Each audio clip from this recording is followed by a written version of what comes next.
Hello, today we go back to the beginning of 20th century, a time when Kazakh society was in a crossroad. Two important publications appeared, the Kazakh newspaper and the ICAP journal. What do they have in common, how are they different, and why their debate is still important? 20th century begins. Kazakh land is under the Russian Empire. People have no political rights. Kazakh language is in danger. Education is hard to get, but something new starts. Kazakh public thinking, written in newspapers and journals.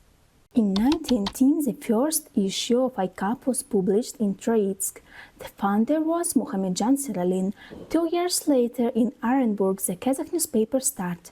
The editor was Ahmed Baitulsinov, a key figure of the Alash movement.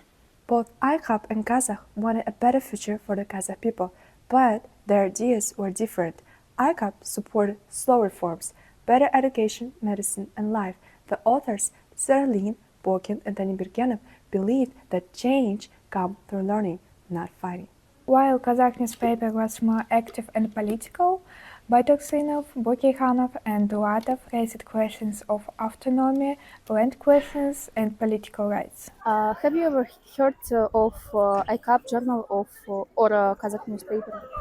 I've heard about Kazakh newspaper, and I think it was published by Alash people, but I heard about ICAP for the first time. If it will be true, I've never heard about ICAP, but I heard that Kazakh newspaper, which was started to be, if I'm not mistaken, 1913.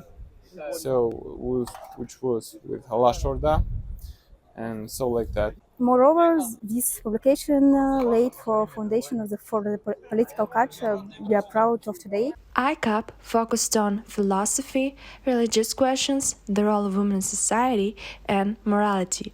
Kazakh on agrarian issues, language policy, and political reforms. In Kazakh, the Alash Party program was published for the first time. Both publications included not only articles but also poems and literary essays. For example, Mirzakub Dulatov. His works published in Kazakh, while he also writing political essay. These publications became a school for Kazakh intellectuals. The press stopped being just news and became a tool for mobilization.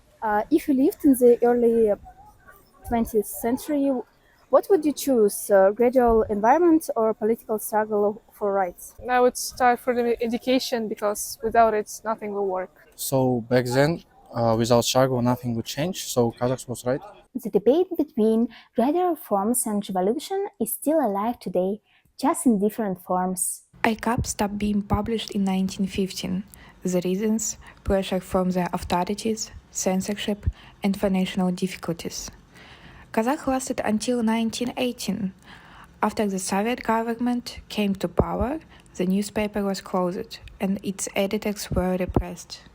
But the legacy of both publications is still alive.